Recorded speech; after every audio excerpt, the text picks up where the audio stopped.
Quantos aqui gostam de teatro? Quantos aqui gostam de teatro? Nossa, muita gente, né?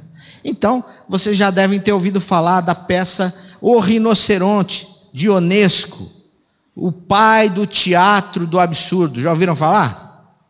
Não? Então eu vou contar para vocês, né? Essa peça me chamou muita atenção. Ela foi escrita em 1959, um ano antes de eu ter nascido. E esse homem, Ionesco, ele é o criador do teatro do absurdo, é um romeno que foi estudar, ganhou bolsa para estudar literatura francesa em Paris.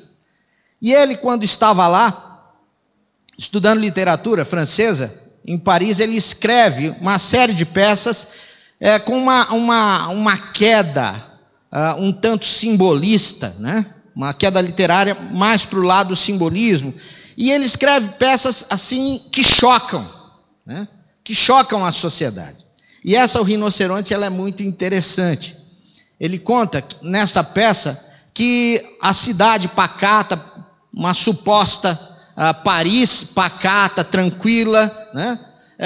Num dado momento, um certo dia, começam a aparecer ali um rinoceronte. Aparece primeiro um rinoceronte, depois outro, e todo mundo fica intrigado. Paris com um rinoceronte, né? Andando pelas avenidas, uma coisa muito curiosa. Aí todo mundo começou a questionar, mas existe mesmo esse rinoceronte? Não é uma alucinação coletiva? Não foi o indivíduo que viu e o outro também que tiveram um momento... Enfim, enquanto eles discutiam se era verdade ou não era, se existia ou não existia o tal do rinoceronte, os rinocerontes foram se multiplicando, né? Foram aparecendo rinocerontes. As pessoas começaram a se transformar em rinocerontes. Mulheres começaram a relatar que os seus maridos estavam metamorfoseados em rinocerontes. Muito interessante. As pessoas estavam acordando e olhando no espelho, e a face que eles observavam não era mais aquela face, né? Aquela tez de maçã, né? De pêssego, quer dizer, né? Gostosa, né? Aquela coisa, mas era aquela casca grossa. Você já imaginou? Lá em casa, a Mariana acho que morria do coração, né? Tá, aquela coisa, cremes e mais cremes. Mas uma casca grossa de rinoceronte, não há creme, não há hidratante que faça melhorar. Pois foi esse o fato. O que Ionesco estava querendo com isso?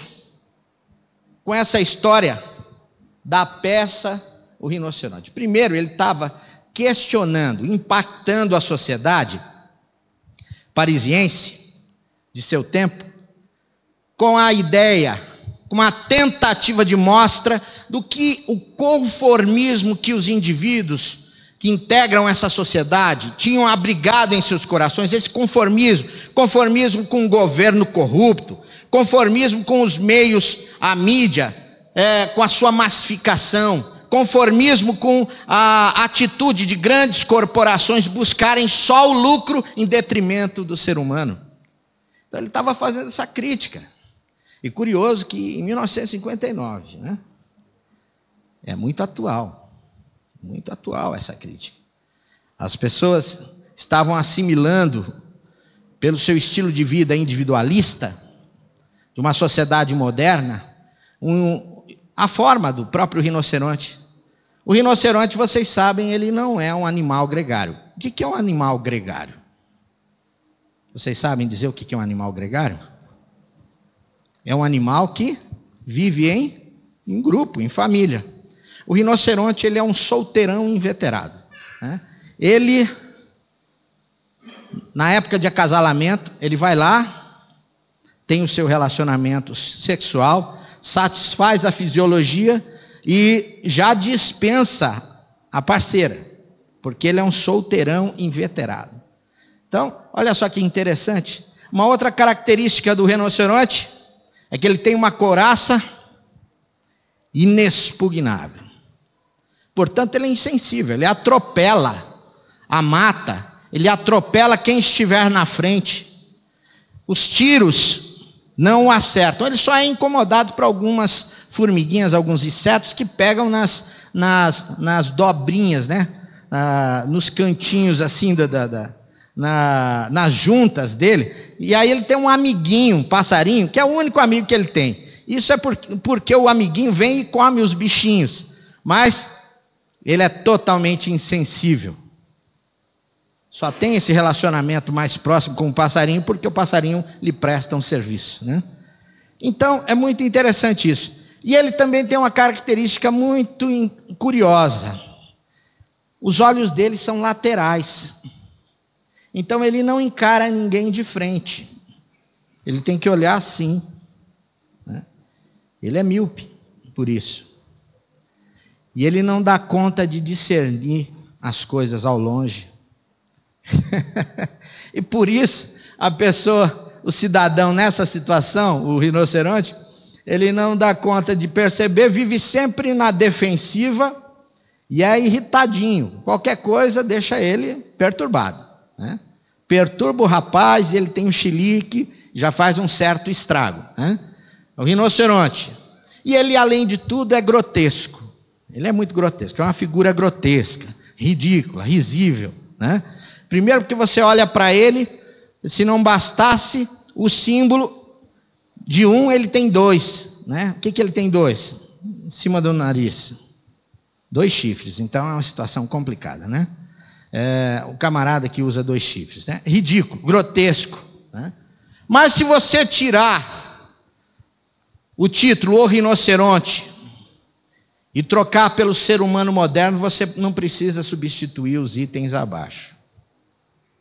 Porque é essa situação que o indivíduo numa sociedade moderna, dependente, indivíduo dependente da tecnociência, da modernidade, ele vive. Solitário, insensível, tiros, morte, quase todas as semanas, ou em alguns lugares, todos os dias. Eu morei numa região que todos os dias a gente saía para trabalhar, a gente encontrava alguém estirado no chão. E como manter a sanidade mental num caminho desse? Numa região dessa? A gente vai criando uma defesa.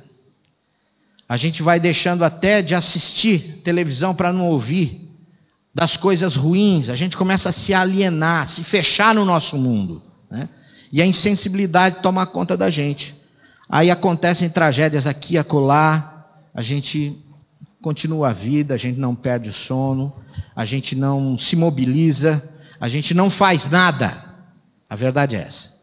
E a gente também tem essa dificuldade de ver ao longe, por isso, como Sartre disse, muitas vezes nós temos admitido um estilo de vida em uma outra peça, Ruth Close, Entre Quatro Paredes, em que ele fala que ele usa uma frase ali em que o outro é o inferno em minha vida.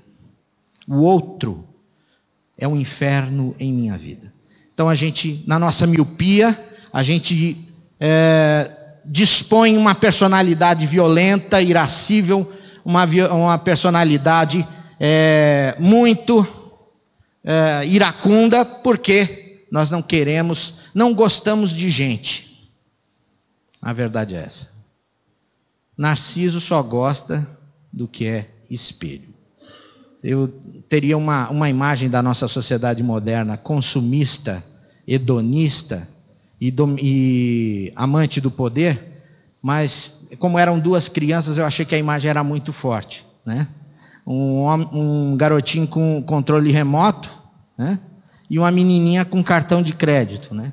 É uma figura muito obscena.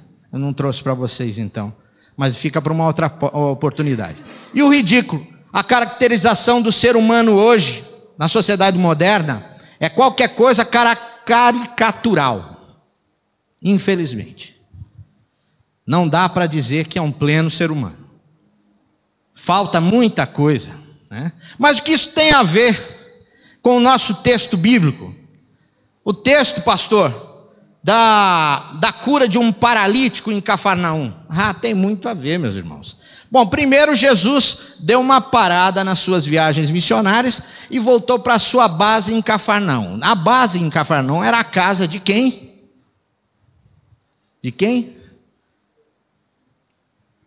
De Pedro. Quem foi que falou? Ganha um doce de leite. Depois me cobra aí, né?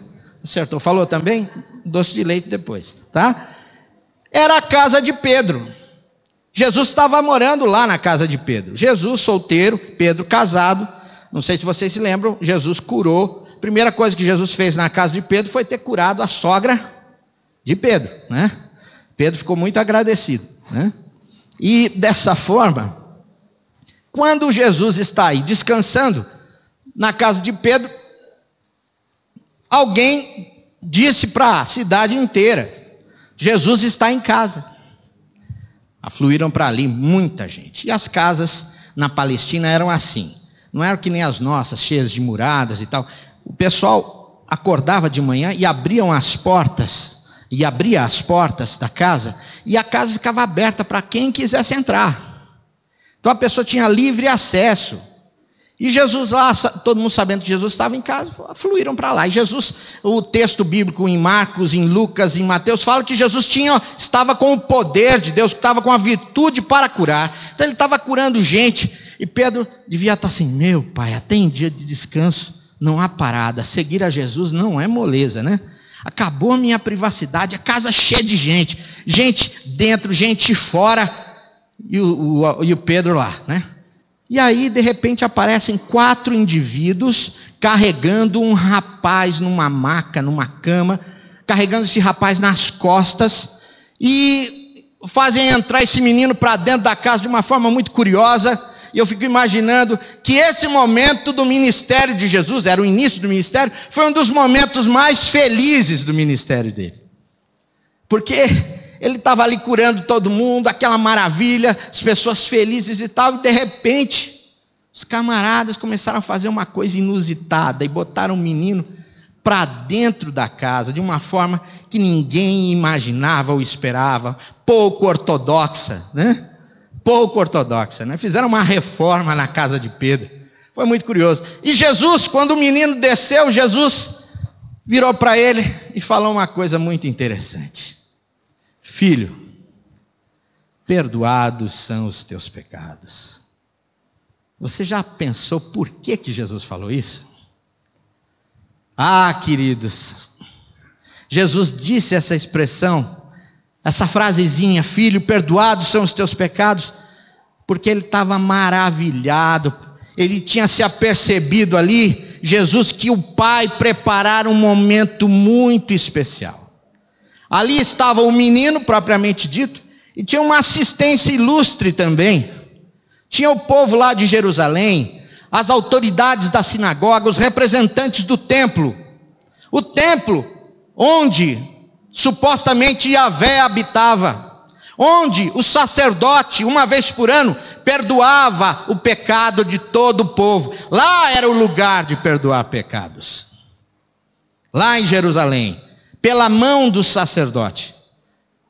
E ali na frente de Jesus estão os representantes do templo, os representantes da velha religião, e está o menino. O menino que era a vítima da ideologia e do ensino daqueles representantes do templo. Por quê? Porque na ideologia judaica, eles ensinavam que o indivíduo estava doente porque tinha... O indivíduo estava doente porque tinha pecado. As coisas não aconteciam à toa na ideia judaica. O indivíduo estava passando por problemas porque tinha pecado.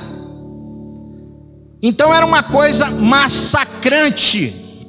Imaginem só, esse rapaz, além da poliomielite que ele havia contraído na infância, além daquele momento de dificuldade que acometera o seu físico, ele ainda tinha contra si o ensino das autoridades, daqueles que representavam o próprio Deus, que diziam todos os dias, todos os sábados na sinagoga: olha, Deus está chateado com você. Deus está enfadado de você. Deus não gosta de você porque você está em pecado. Meus queridos, como é que faz? Como é que faz? um indivíduo nessa situação? A cada dia ele vai morrendo e definhando cada vez mais. Mas Jesus não perdeu a oportunidade de dizer para esse menino: olha, menino, eu conheço o teu sofrimento. Por isso eu estou te dizendo: filho, perdoados são os teus pecados. Contra tudo que te ensinaram todos esses anos. Filho, Deus não está chateado com você. Filho, Deus não está chateado com você. Deus não está enfadado de ti. Sabe por que Deus não está enfadado de ti, meu querido? Por causa da fé desses seus amigos aí. A fé desses seus amigos. Trazer pessoas assim, organizadas, dessa forma, é um milagre de Deus, meu filho. Por isso que eu posso dizer para você: perdoados são os teus pecados. Porque quem tem amigos assim, só pode ser muito amado de Deus. Só pode ser muito amado de Deus. Quem anda com gente cheia de fé, né, só pode ser muito amado de Deus. Quem é trazido por gente cheia de fé, só pode ser muito amado de Deus. Por isso eu declaro: você tem os seus pecados perdoados, né? Gente cheia de fé. Fé, o que é fé? Né? Fé é a gente acreditar que as coisas vão acontecer, é isso? Não, isso é pensamento positivo, né? Fé é a gente acreditar que o Deus invisível é remunerador, é galardoador daqueles que o buscam. Muita gente interpreta lá Hebreus 11 de forma materialista. Não, é a fé, a certeza que as coisas acontecem e tal, os invisíveis se mas você tem que ler um pouco mais abaixo os outros versos que fala lá de Deus, a centralidade em Deus. Você tem que confiar em Deus. Gente cheia de fé. No hebraico, o hebraico é uma língua concreta, ela é muito interessante. Ela não tem tempos verbais, mas ela tem graus que qualificam a palavra. Não tem passado, não tem presente, não tem futuro. Como é que ela faz? Ela qualifica. Então tem 2 graus lá, chamado grau cal e grau nifal, em que a palavra crer, o verbo crer, significa isso: carregar a criança nas dobras da veste ou sobre os quadris. Olha que coisa interessante. Você já carregou a sua criança aqui assim? Por que se carrega ali? Porque é um lugar seguro. Porque dá segurança à criança. Então Jesus está falando: meu filho, perdoados são os teus pecados, porque a gente que te trouxe aqui é gente que se assenta no colo de Deus. É gente que está ali, na intimidade de Deus. Deus está segurando eles, segurando-os com força e com carinho, firmeza. É gente que está ali com Deus. Então você está muito bem, meu filho, os teus pecados estão perdoados. Porque essa gente que te trouxe aqui tem uma confiança que não se deixa dissuadir. É gente teimosa, gente que foi tocada pelo Espírito Santo de Deus. Eu acredito que Jesus deve ter lembrado, aquele Nicodemos, perguntando que ia nascer do alto. Essa gente aí, essa gente foi tocada pelo alto, nasceu do alto. O Espírito sopra onde quer, como quer, e faz o que lhe apraz. Então é gente imprevisível, gente que nasce de novo, gente convertida a Jesus, a Deus. É gente imprevisível, é gente um tanto até anarquista, porque eles não foram perguntar para as autoridades religiosas lá se eles podiam empenhar-se nesse projeto de resgate desse menino. Não foram perguntar para o rabino, para o pastor, mas tomaram uma resolução. Uma confiança que não se pode dissuadir, que não se deixa dissuadir. Essa gente é o calibre desse povo. Agora, a fé que eles têm, ela se qualifica porque ela é fé em Jesus. É fé em Jesus, o único Deus vivo que se fez carne e habitou entre nós. É fé em Jesus. Quem é que nunca ouviu falar que quem vai até Jesus, ou quem vem até Jesus, não volta nunca de mãos vazias? É assim. Porque Jesus, e eu poderia abrir a palavra e muitos dariam um testemunho, que foram até Jesus com seus problemas e não voltaram de mãos vazias. Porque Jesus não nos deixa voltar de mãos vazias. E assim, e esses meninos estavam sabendo disso, esses 4 que levaram o paralítico, sabiam do riscado, não tinham uma simples fé que descansava em Deus, que teimosamente caminhavam para frente. Eles estavam focados no representante de Deus. Eles estavam ali no propósito de Deus para glorificar o nome de Jesus diante de todos e das autoridades de Israel, de que Jesus perdoa pecados, Jesus é a salvação, é a presença de Deus entre os homens, é Emanuel. Em nenhum outro há salvação, porque debaixo do céu nenhum outro nome há dado entre os homens em que devamos ser salvos. Você tem problema? Faça como os amigos do paralítico, os amigos anônimos. Leve o problema até Jesus. Se o teu amigo tem problema, leve-o até Jesus. Faça como esses 4 amigos. Essa é uma fé. A fé que eles têm é uma fé. E lá em Minas a gente não usa iniciativa, não. Lá em Minas a gente usa uma outra expressão. Qual é, seu Gilberto? Lá em Minas, quando o cabra é bom, de iniciativa, a gente fala, esse cabra é de expediente. Esse cabra tem expediente. Mas é muito mais que simples iniciativa. É proatividade, porque a iniciativa começa, mas muitas vezes não termina. Essa proatividade, há um envolvimento dos indivíduos, há um planejamento, há uma preocupação, há toda uma criatividade envolvida, um compromisso de levar o assunto até o fim. É muito interessante a fé desses camaradas, né? É a fé que não é morta, é a fé viva, a fé de quem é nascido de Deus, a fé de quem vence o mundo, em nome de Jesus. E é uma fé que ri dos obstáculos, porque eles chegaram com o rapaz lá, a casa está lotada, lá de dentro, lá de fora. O que eles fizeram? Vamos fazer uma reforma arquitetônica na casa do Pedro. Vamos inovar. Eles botaram o quê? O primeiro elevador, né? No meio da sala do Pedro, da Palestina. O primeiro elevador da Palestina, na casa do Pedro, pescador, né? Abriram o telhado era feito de vigas, e essas vigas, provavelmente de madeira, no meio eram placas de uma estruturação de gravetos e terra, barro, e onde eles plantavam até uma ervinha por cima, ficava um jardinzinho em cima, tiravam aquelas placas e ficava um vão entre as vigas. Desceram o rapaz ali, fizeram um elevador. É a fé, eu fico imaginando os rapazes chegando. Ih, rapaz, tá difícil. Aí um fala, vamos voltar outro dia? Deve ter culto toda semana, né? Não, vamos não. Deus nos trouxe hoje, aqui, agora, é hoje.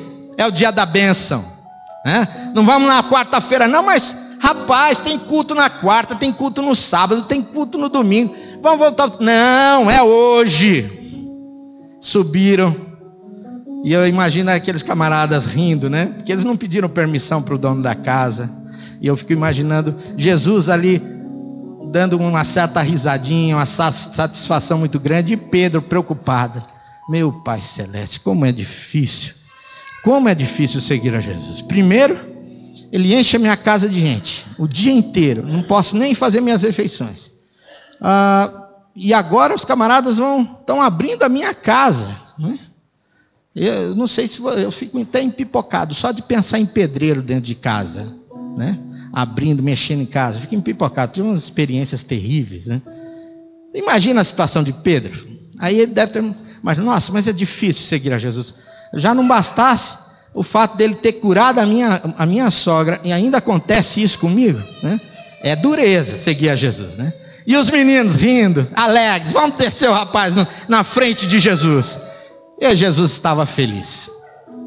Queridos, é uma fé maravilhosa que vai no coração desses meninos, porque além de rir dos obstáculos, é uma fé que vai com o indivíduo necessitado, com o amigo necessitado, até ver nele a vitória de Jesus estabelecida.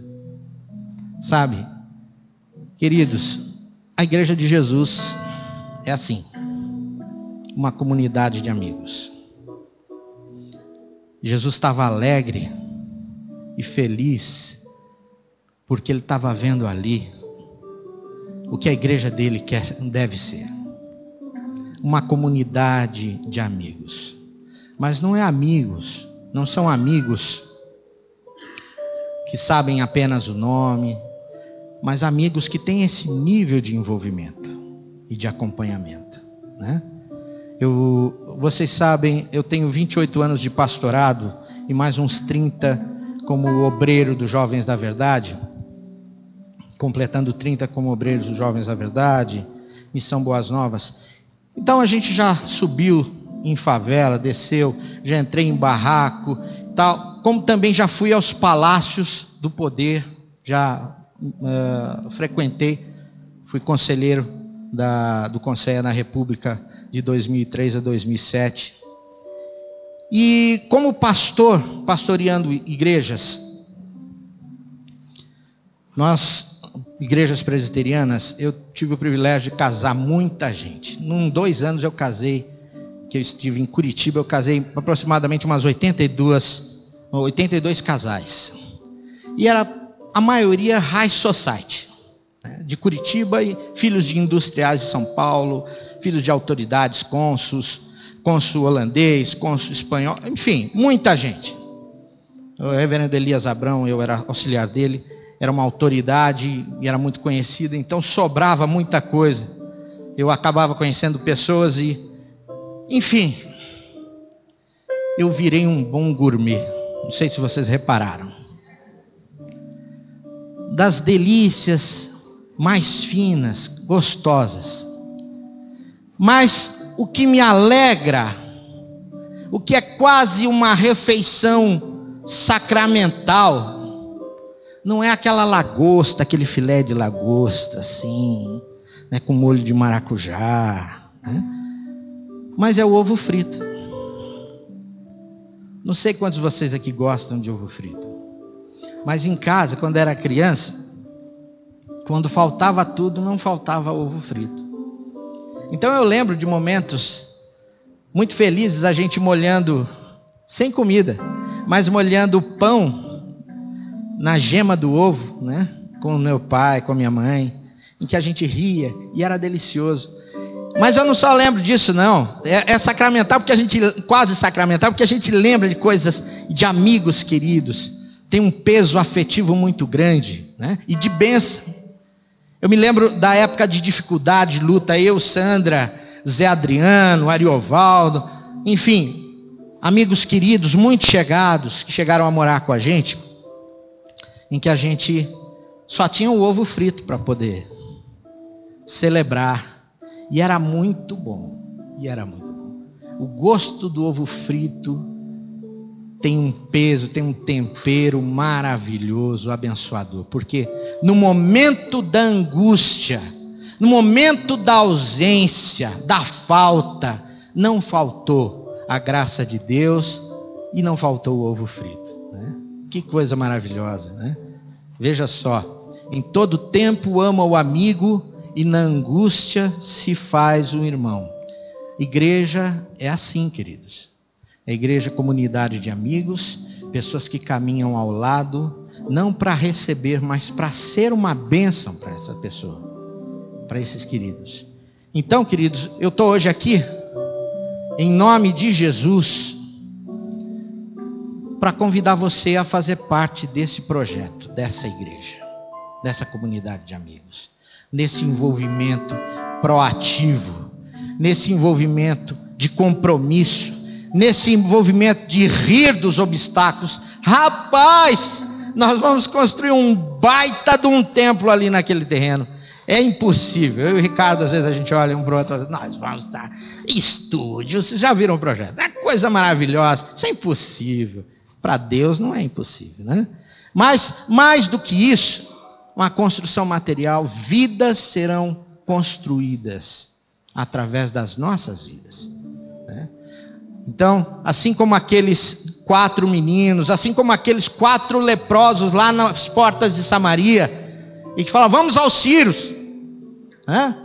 Vamos morrer aqui mesmo. Morremos lá com eles. E chegaram lá, Deus tinha expulsado os sírios. E eles disseram, os leprosos começaram a comer. Aí um virou para o outro e falou, rapaz, hoje é dia de boas novas. O que nós estamos fazendo está errado. Vamos voltar lá e vamos avisar o povo que Deus livrou a todos nós. Hoje é dia de boas novas de salvação. Então que a gente seja, que a gente se envolva, que a gente esteja consagrando a nossa vida para sermos esses 4 amigos que levam o paralítico até os pés de Jesus e que ficam com ele até ver nele a vitória de Jesus. Que nós sejamos essa comunidade que prega o evangelho sempre. E se necessário for, a gente até usa palavras, né? A gente pensa que pregar o evangelho é falar bonito. Não, queridos. Pregar o evangelho é carregar o paralítico até os pés de Jesus. Amém?